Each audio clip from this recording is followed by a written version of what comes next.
بسم اللہ الرحمن الرحیم۔ السلام علیکم ناظرین، آپ دیکھ رہے ہیں پس منظر ٹی وی۔ ناظرین، 19 سال میں پہلی دفعہ ملکی قرضے اس کی معیشیت کے کل حجم سے بھی بڑھ کر 40.2 کھرب تک پہنچ گئے ہیں۔ واضح رہے کہ اس سال میں کل قرضے 10.2 کھرب بڑھے ہیں۔ جمعہ کے دن اسٹیٹ بینک آف پاکستان کی رپورٹ کے مطابق 40.2 کھرب ملکی معیشیت کے کل حجم کا 104% ہے۔ یوں سمجھ لیجئے کہ پاکستان کی کل معیشیت سے بھی 4% زیادہ ملک پر قرضہ بڑھ چکا ہے۔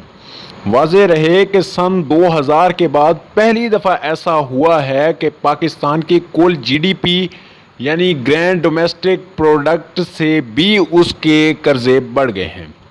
اس سے پہلے سن 2000 میں ملک کی کل معیشت سے زیادہ قرضے 106% تھے۔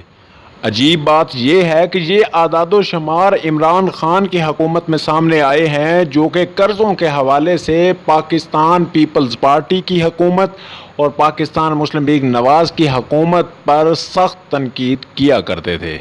مارچ میں عمران خان نے کہا تھا کہ وہ قرض کو 30 کھرب سے 20 کھرب پر لائیں گے، مگر اس کا بالکل الٹ ہو گیا۔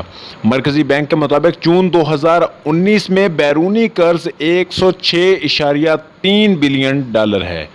ہر پاکستانی پر قریباً 60,000 روپے قرض بڑھنے سے مجموعی قرض 1,93,000 روپے فی پاکستانی ہو گیا ہے۔